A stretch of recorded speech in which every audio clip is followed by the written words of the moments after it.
Welcome to Pixel Realms, the podcast where two geeks dive headfirst into the gaming multiverse. They're basically like Gandalf in a headset, minus the wisdom and magic. So, grab your snacks and level up your patience. Pixel Realms, where the pixels are real, but the knowledge, not so much. This is Pixel Realms, episode 13, Underrated Games, with your hosts, Mark and Joe. And Joe, let's get started right away with some news you said that you had. Yeah, so obviously this episode's coming out about a week after the official reveal of the reviews for the Nvidia 5090 cards. And the initial impressions so far is that it's obviously going to be a good card. It's going to be a step up from the previous generation. That's how it's supposed to be. Obviously, the price is a step up as well, but there are some game titles that are not performing as well as even the previous generation of the 4090. And this is what I'm talking is without the DLSS, without the frame generation, just the bare minimum card itself. And one thing that's really, really neat about the 50 series cards is that they are much more compact compared to the 40 series, which the 40 series, if anyone's had them, they are gigantic cards. I remember I upgraded from a 3070 to a 4080, and the size difference was incredible. It's like going from a size 5 shoe to a size 8 shoe. It's incredible. But the 50 series, they have a smaller heatsink. They have found a way to have a smaller heatsink, but have the pipes lined up better so that it is transferring the heat still, and the temperatures are still within the ballpark of the 40 series, which is pretty impressive.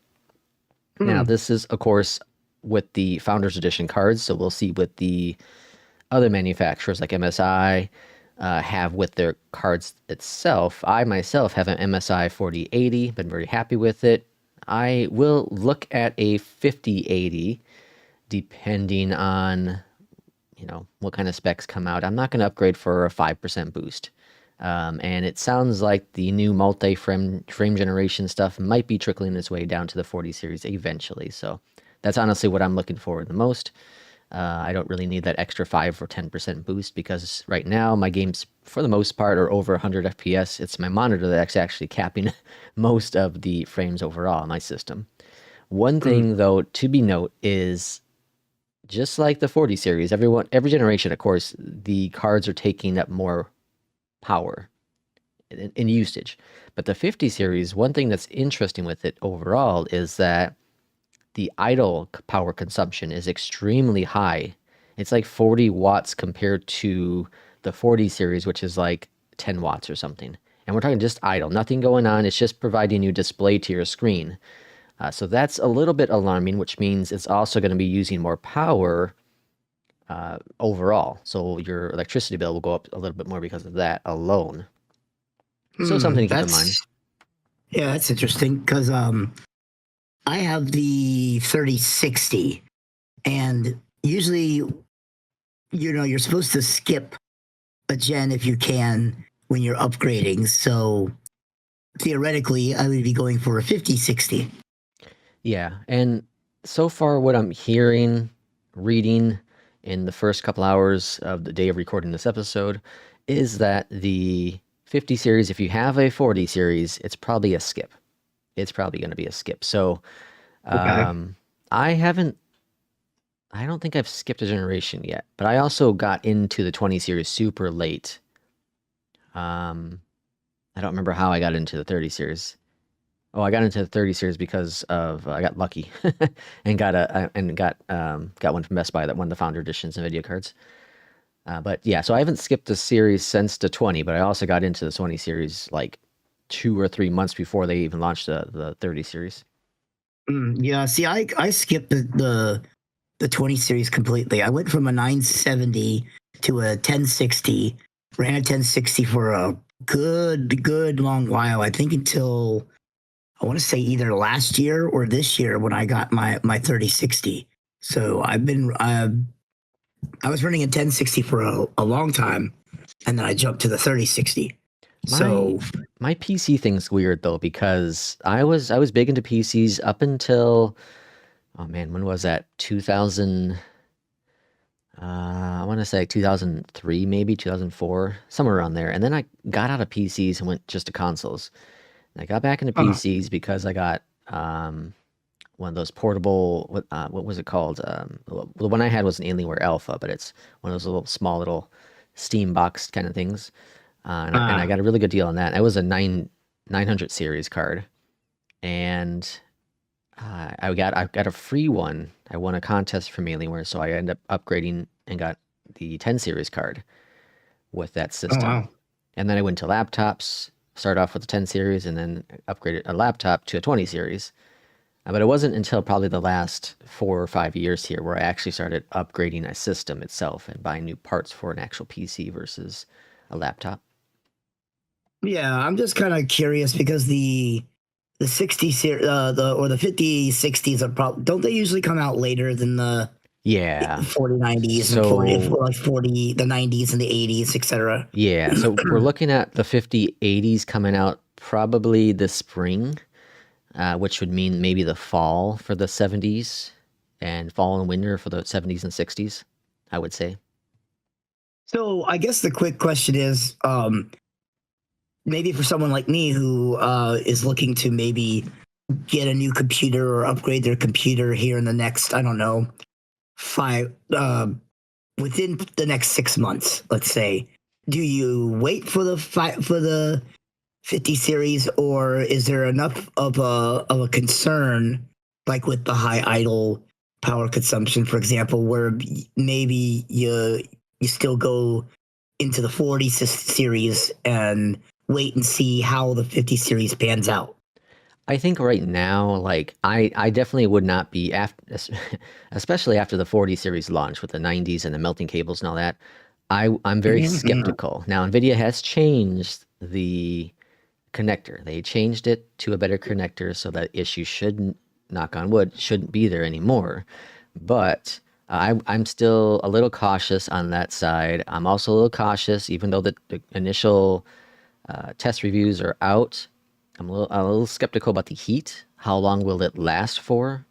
Yep. Sometimes thermal paste, the pads, they'll go bad. So will that happen faster because of a smaller heat sinks on it, whatnot? So there's things to be concerned about with the 5090. I think it's a good card to see how it is because it is pushing the envelopes as far as it can go right now in terms of technology with that card, which then means that the 80s and 70s and 60s, in theory, should have any issues that are with the 90s fixed.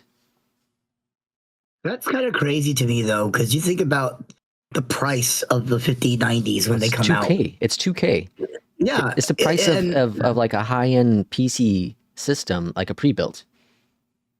and that's what I'm saying. Like, they're testing the waters with the 5090 to make the lower cards hopefully better, but it's like, imagine buying a $2,000 graphic card and that thing frying everything. You You'd know, be like, I'm what? someone that's not really for warranties. Like I don't normally get warranties. The only things previously to me getting the warranty for my graphics card was on my car.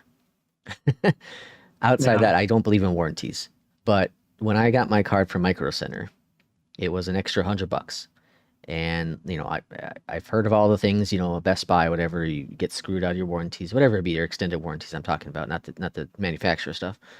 But with the issues going on with the connectors with the 40 series, I was like, yeah, I'll pay an extra $100 to have 2 years coverage while I can walk in there, get a brand new card, walk out, done deal. And that expired a few months back, like 4 months ago Yeah. for a 4080 card. So this is definitely a situation where it's like, maybe kind of have a backup plan in case this card shits the bed.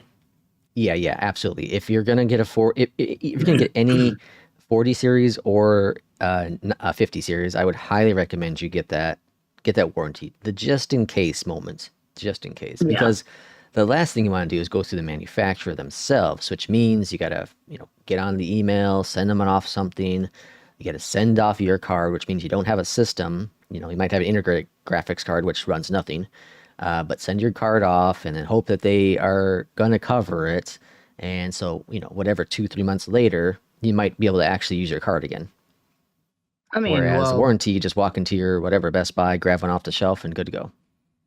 Well, hopefully, if you're someone who's buying graphic cards and installing them in your computer, that you have your old card, on standby on the offset, off chance that that kind of thing happens. But yeah, I get what you're saying. So I guess, is there anything else concerning this, or do we want to jump into our topic? No, let's jump to topic. All right. So underrated games. We've probably played a few of them in our time, or at least know quite a few of them in our times. I guess, what would you say makes a game an underrated game? So it's a tough one because there are games that are indie games, right? That a lot of people haven't played. And we're not talking about that because an indie game doesn't get the press. The indie game doesn't get the followers that a AAA title game would have. The games on this list may not be AAA, quotation marks around that, but they are from a large enough studio that produces high quality stuff for the most part. And so here's a couple examples I can give you. Greedfall, Sleeping Dogs, Condemned, Evil Within 2, The Surge, Days Gone, Mad Max, The Order, No Man's Sky, Deep Rock Galactic, Outer Worlds, etc. Like all those titles, some of which are Sony titles, are Capcom titles, are from legitimate studios, large studios. Yeah. But they're games that it seems like people haven't played. They're not interested in, or the excitement wasn't there, or there are other issues. And I think, Mark, to start this off, I think the one game we should talk about from the get-go is No Man's Sky, because we were there from the beginning with that game, right? Yeah, that's why I was gonna say, do you count that as an underrated game? Because it was more, people were excited for the game. It's just that they didn't deliver on launch. And they had to go through quite a bit to get it to where people were happy with the game. And see, that's the problem though, because so it launched with expectations so high, bugs galore, the world wasn't what they said it was going to be, and then people did massive refunds. It's one of the biggest refunded titles on all systems, PC and consoles combined. It's one of the most. It might be the highest, honestly. I don't know the exact numbers, but I wouldn't be surprised if it's not the top game ever refunded in the history of games, in at least modern games. And that's crazy. Yeah, but think of this: what it was at launch compared to what it is today. It is a substantially different game. It is the game that they said it was going to be at launch, and now no one plays it because it's a 6-7-year-old game. So now it is underrated. Huh. I mean, because I don't know. I don't know how far I would go to say no one plays it, but because whenever they were putting out updates, I would see a influx of players. But yeah, I guess you're right. It never kind of reached the heights that it should have reached. Yeah, I think I do. Go ahead. I was gonna say, I do find it interesting though. I'm looking at some of the games on some of these lists that I've seen, and some of them I highly agree with, and then some of them I kind of scratch my head and wonder, is it why it's considered a underrated game, or is it because it was underrated when it launched? Because Deep Rock Galactic is a beloved title. I don't know anyone that doesn't like the game, from my group of friends to the streamers that I watch to that kind of thing. So is it more of is it an underrated title because it didn't do well at launch, or it took a while to take off, or whatever? Well, think of this. Deep Rock Galactic, all-time peak 7 months ago, was less than 55,000 people. Less than 55,000 people at once were playing it via Steam. That's a super low number for a game that is as good as it is. And I'll be honest, I played an hour of it, I think. An hour of it. That's it. I played a couple hours. The only problem that I have with Deep Rock Galactic is not really a problem with the game itself, other than it's meant to be played with multiple players. If you're playing it by yourself, it's not enjoyable. You have to have 2 or 3 people to really get get the most fun out of the game. Looking on SteamDB, No Man's Sky, the day of launch, well, the month of launch, it had over 200,000 people playing it. It dropped down to 9,000 the next month. And so there was the big update that came out in 2018. It had about 97,000. So it never even got close to hitting that number again of 212,000. And then each update, so you got 61,000. The most recent update was 54,000. Yeah, and as of the last 24 hours, just under 9,000 people playing it. It's so interesting to see some of these titles on there because I've seen them for so long and I've seen people play them quite a bit that it's weird that to be considered that they're considered well, let's underrated. Okay. So let's go from the bottom here. So this is Greedfall, definitely. Have you played it? I have not played it. Okay, so I played it. But I do remember there was a little bit of hype around it when it was coming out, but it never really took off. But anyone that I did see play it didn't really have anything bad to say about the game. If anything, its biggest downfall is that it's generic, like in the type of genre that it's in. Yeah, and I loved it. I told my wife's very picky when it comes to games, and I told her she'd absolutely love it. It's from Focus Entertainment, which does a lot of games. Really, really good titles. The Plague Tale, they do that. Mud Runner, Snow Runner, Insurge, what's it called? Insurgery? No. Oh, The Surge, sorry. They've done some Warhammer games. Like they're a studio that pops out games, and they're good games. They're not like, we've talked about studios that pop out games just to pop out games. Aliens Fire Team, which I've not played, but it looks fun. They've done that one. So they've done a lot of games, and I've played a lot of the games that they've released. But it's like you said, it's a generic. The voice acting is not the greatest. They don't have the budget of EA or Ubisoft. But the budget, works with what they have, and the graphics were fine at the time. The gameplay was a little clunky, but the story was really, really cool.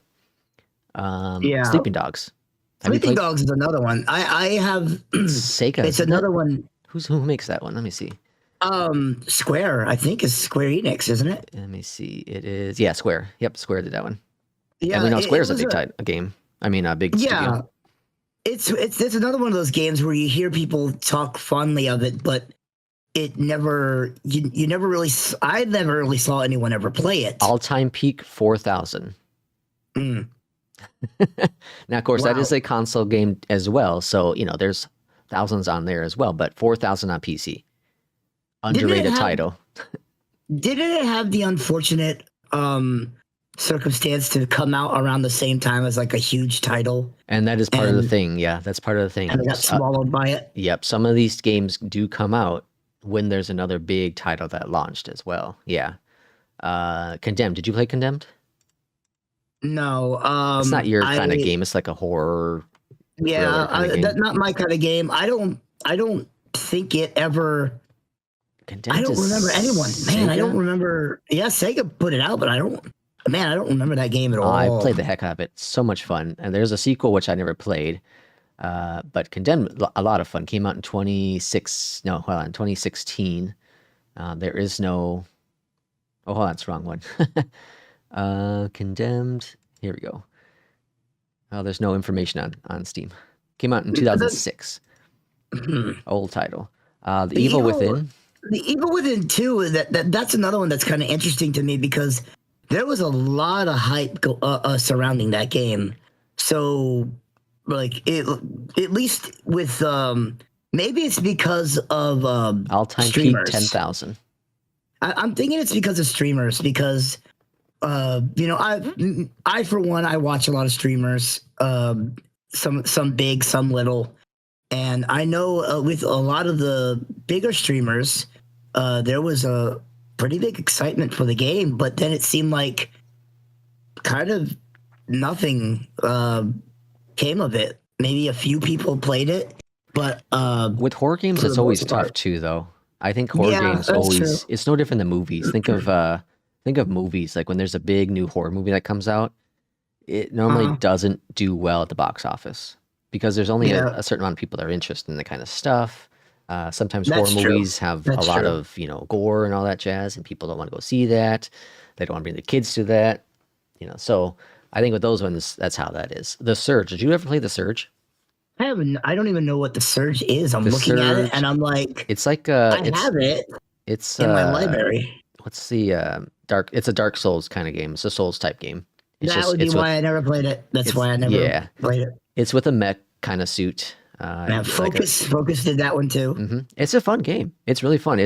I don't like these type of games. The Soul games. I've said it before, but the Surge, and then there's another one they did that was very Souls like too that I actually loved. That And Focus they did. did Surge. There was also Surge 2 that had come out. I've never played Surge 2 because I never Yeah. beat Surge 1. It frustrated me too much, So, but it was cool. The what happened concept's with- cool. And what happened with Days Gone? Because it had a bit of Well, hype when it came out. It did, but it's a Sony title, so it only released on the PlayStation at launch. Came to I PC remember. later on. 27,000 I remember people a on lot of PC. people were mad at the game because it was too long. They felt like it was way too long. And I remember watching. Oh man, I was watching a couple of different streamers play that game, and that was the big quirk that they did, where it was like, oh, okay, I think I'm getting close to the end of the game. What? I still have a bunch of time left. What? One of my streamers at the time was like, yeah, basically called it the game that never ends. Oh yeah. It is. It's a long game. It's also it's an open world Repetitive. game. Yeah, and there's not a lot going on with it. And it's a zombie game too. And it was a game that came out in a genre that was already tired. Yeah. Yep. But the concept's really cool. The graphics were freaking amazing.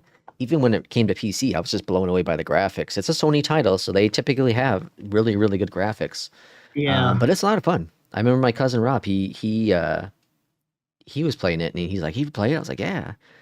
I think it's on VR now with a mod or something. Of course, that's why he plays it. But that would be why. yeah, Mad Max. This one is surprising to me because I played the hell out of Mad Max.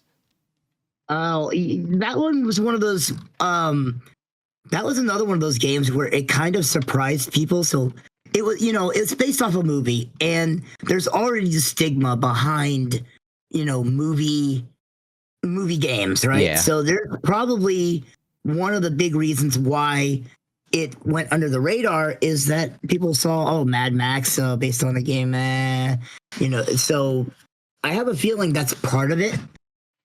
And it comes from a really good developer, Warner Brothers and Avalanche. Avalanche, who also made Just Cause, which sold really, really well everywhere. Rage 2, Mortal which is on our Kombat. list. Yeah. So Yeah. it's a weird one because again, I played the heck out of it, but I don't know a lot of people that have. Yep. What else we have on the list? The Order was a PS3 launch, so here's the thing with this game. Gorgeous game, freaking state of the art, even to the day standard. It is a gorgeous game that came out 10, 15 years ago. Yeah. The issue with this game is it was in my opinion the very first walking sim game. You walk through the year's 1886. You walk through this world. There's a little bit of adventure, a little bit of control, but a lot of it is you're just walking around and observing and seeing the world. And it's super short. It's like 3 hours, 4 hours for a $60 launch title game. But it showed the true power of the PS3, the full capacity of it. Really cool game though. Outer Wilds. I'm kind of. That one's another one where I'm scratching my head at because that is a beloved title from a lot of people that I And I'm a gamer. that I Mark, listen you know me. to, that I watch. I'm a gamer. I never played it. I haven't played it either because I haven't had the time for it. But see, It's one of those games. that's one of That's those probably things. yeah. Why That's is it fair. why is it underrated? 2 gamers here have not played it. Yep. You know, It's been on my list to play for so long, but I know it's an extensive game. So it's always been one of those things where it's like, I want to play this game, but man, I can't find the time to sit down and like give it its due, and so it keeps kind of getting pushed back. And I think that could be what it is, because I know a lot of people who really do love it, and some people even have it as one of their favorite titles. Yep. But yeah, I know more people though who haven't played it than have. Vanquish is a game from Sega that recently was brought over to the PC, and there was so the concept of the game is really, really cool. The problem is it came out when other games were doing the same thing, and apparently just didn't do Okay. well because of that. It's another third-person action shooter kind of game, Yep. beat 'em up thing, and launched in 2010. There were a whole crapload of these kind of games out there. And as neat of a concept that it is, it just was a generic game. Everyone has seen it before. Mhm. That's another one I haven't heard of. Spec Ops. Who made Spec Ops? I don't even know what Spec Ops is. That's a shooter war shooter, Jaeger, based on the Unreal Engine. Really cool game. I played it. I played the heck out of it on the PS3, I think. Max players on PC, just under 14,000. So it's an older title, but a lot of fun. Came out in 2012. Yeah. The Long Dark. I never played it, but I've heard good things No. about. This is like an indie title, though. I'm pretty sure, right? The Long Dark. Yeah, Hinterland Studios. And it came out in 2017, and it's another zombie game though. So it's a dead genre in some aspects. It's just so oversaturated that it's hard to give a shit. Mm-hmm. The next three are all indie games: Slime Rancher, Frostbite, Frostpunk, sorry, and I think with some of these games though, they definitely it's one of those things. It's like we said. I think some of these games, they were underrated at launch, but they definitely picked up steam later. Because I know my kids loved Slime Rancher. I've played it a little bit and thought it was cute.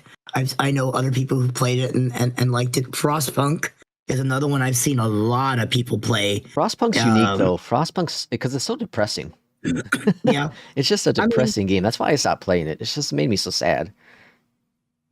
Oh, I know. I have feelings. Yeah. And Soma too. Like Soma's another one where I know a ton of people who've played that game, and it would definitely be a game that I would be interested in, and I never played it. I never beat it. I played a couple hours of it, and I thought it was interesting, but it's not really my genre. I don't play horror games or horror-esque games, like but it was interesting from what little I did play of it. So the common theme we're seeing here is that either we heard of the game, well, we've heard of all these games, but either we played it or didn't play it. Yes, definitely. I think that is a telling sign right there, because again, maybe me not so much in the past year and a half, but I still consider myself a gamer, and I do play games other than Flight Sim from time to time. But yeah, this list of games, I've played maybe 50% of them. Yeah, I think I'm even less, because I haven't played Condemned. I haven't played Alpha Protocol. Disco Elysium is on my list of games. It had come out when it originally came out. It didn't have voice acting, and they went back they did that. And so when I finally got to Disco Elysium and was finding out that they were going to be adding voice acting to the game, I was like, okay, cool. I'm going to wait, because I saw someone playing it at the time when it didn't have voice acting, and it was a fantastic game with a fantastic story, but it was so much reading and so much that really needed to have voice acting for people to really be engaged, because I saw people not so much getting bored, but just kind of getting burnt out. Yeah, for sure. The other thing you mentioned earlier is some games came out just with bugs, and I think and don't quote me on this one, but I think Vanquish was one of those games. I wouldn't know. Like I said, Vanquish and Spec Ops, for example, I never even heard of those titles. And they're like that's interesting because they were big titles. Like when they launched, they were really big titles. You mentioned some titles being overshadowed by a big AAA game, Call of Duty or whatnot, coming out. Yeah. Sometimes they get thrown in the back. They're Yeah. small. Go ahead. Some of these games I would really like to bring up, like, we're not gonna do it now, but like maybe down the road I'll do a little more extra research and just kind of bring up the dates of when they came out and see what came out around the time, because I think a lot of these titles, that's what happened to them as well, is that whether they had issues coming out or this or that, or they came out around the time of something big. Yeah, it'd be interesting to see exactly like what was around the time that these came out for sure. Yep. Outdated visuals, some of them have that issue. There's no doubt. Condemned Yeah. obviously came out a long time ago, but today's standards, it looks awful. Yeah. We talked about the order. The order looked amazing when it came out for the time frame, so it's definitely not the issue with that. But there are definitely some, maybe Rancher, which is more of like a kid's cartoonish looking kind of game. People would think that The Long Dark is that cell shade kind of looking graphics, I believe, right? Yeah. Kingdoms of Amalur is kind of an interesting one too, because it went through some shit, if I remember, because it was made by oh man, I forget his name, but uh it came out and some stuff happened and they kind of had to almost like re-release it, because I believe it was called Kingdoms of Amalur, the Reckoning or Reckoning, and then it got re-released as Re-Reckoning. Oh, yeah. But it's a great game. It plays very similar to your Skyrim kind of games, and the fact that it came out in 2012, maybe it kind of coincided with stuff like Skyrim, and that's what happened to it. Because there was especially when Skyrim had come out, there was a wave of games like Skyrim that had come out around or after, etc. So that could be another one. But I can't remember. I wish I could remember the controversy or the things behind Kingdoms of Amalur. I just remember something happened that and they had to do they had to tweak it or re-release it. I almost think it because it had multiple studios. Yeah, EA was involved in that one. Yeah, but it was developed by 3 or 4 different studios, and you know what happens when you have to have too many people dipping their hands in things. Oh, look at Skull of Bones. There's like 55 studios involved at that Ubisoft title. Yeah, I believe. Oh man, I believe Big Huge Games had their hands in it. 38 studios, EA Games. I've seen a studio called Kaiko. I've never heard of them. Yeah. But they put out the Darksiders, or at least the original Darksiders. Oh, and yeah, they put out yeah. Red Faction Gorilla. So they put out a couple games, but yeah, that was another one that was interesting, because I played a little bit of it, and it's a very, very good game, and I know there's a lot of people who really, really adore the game, but yeah, there was some issues with that one. THQ now owns the rights to it, which is interesting. Yeah, THQ Nordic. Yep. That's rather interesting. But either way, so some of these titles don't have multiplayer, which some people consider to be an issue as well, because then they're, you made the overall replayability might drop off. I don't know about that as much as being true, because I think of when they brought back Tomb Raider games, all 3 of them don't have multiplayer capability. And I played the hell out of the first one and second one a couple different times. God of War doesn't have multiplayer, and I played the heck out of that. Great stories. Didn't they try to put some kind of online mode in Tomb Raider? Because I know they did that also with um, what is the male Tomb Raider dude? Uncharted. Yeah, didn't they do that with Uncharted as well? Where yeah, they put Uncharted some kind of has game mode. Yeah, it has multiplayer in Uncharted, but Tomb Raider never had it. Huh? For some reason, I thought they did, but you're probably right. I played both. I played 2 of the 3 new ones, and I really liked them. It's just that by the time I got to the 3rd one, I think I had a lot going on at the time, so I never got around to playing the 3rd one. It has like a co-op mode, but there's no multiplayer mode. Okay. And what was I gonna say? Some titles were ahead of its time. So No Man's Sky, I know it had its issues from the beginning, but they released it too early. Had they waited a year Yep. and let the hype build up, I think it would have done substantially better. Yeah, it needed to cook, and they were promising a lot of things that people were very like, that'll be amazing if they could pull it off, and yeah, they eventually kind of pulled it off, but yeah, they didn't. It didn't. The takeoff was kind of rocky. Yeah, some titles don't get the amount of people because they're exclusive to a certain console. So we've talked about The Order, Days Gone, and all of the God of War games and Horizon games. All these titles that are Sony titles we'll never see. Astro Blast, which is game of the year. Which is still weird to say that. Yeah, Astrobot, sorry, yeah. Astroblast? Astrobot, right? Yes, it's Astrobot. Okay. I was like, Astroblast? But again, it's Game of the Year, and eventually it'll probably make its way to PC, but Xbox people will probably never be able to see it and play it.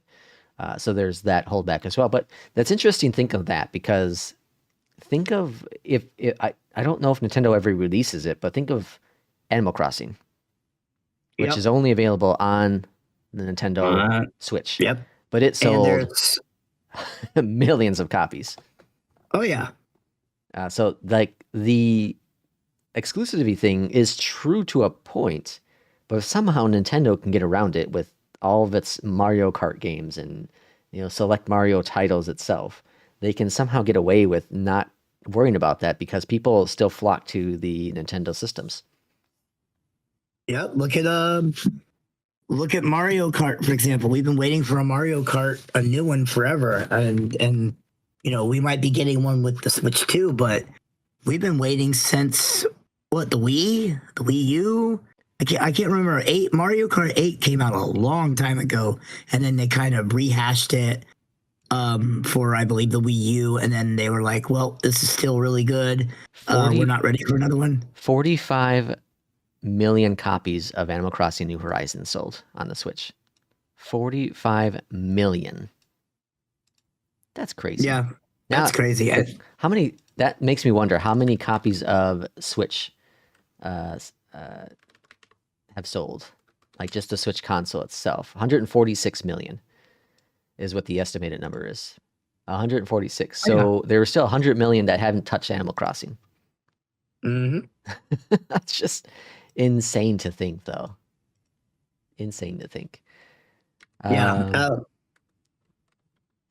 I mean, Nintendo is one of the few that they can get away with their exclusive titles because they're just so well done and so beloved that there's a reason why a lot of those kind of games get cloned for the other systems. Mario Kart games, have gotten cloned a billion times over. Your Animal Crossing games, although I guess Animal Crossing is a bad example since Harvest Moon and those kind of games have been around a long time. Yeah. Since before Animal Crossing.